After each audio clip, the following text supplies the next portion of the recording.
Salma Akter Lovely এর লাভে ক্ষতি কম বই থেকে একটি কবিতা আবৃত্তি করছি। কবিতাটির নাম হচ্ছে সীমাহীন ভালোবাসা।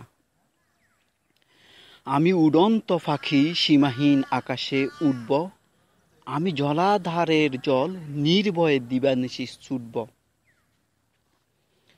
আমি বাগানের ফুটন্ত গোলাপ দল ভরা হাসি, ক্ষুধার্ত অলি আসে যদি মধু দিই রাশি রাশি। সীমাহীন ভালোবাসা এ বুকে জমা রেখেছি যতনে, কাউকে বলবো না কোনো কিছু, সিনে নিবে রতনে।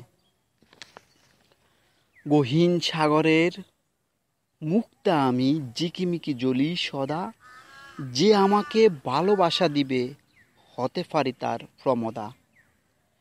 সাত সাগরে যত জল আছে আমার এ বুকে তত প্রেম, রংধনুর সাত রঙে মাখা ভালোবাসার আইটেম।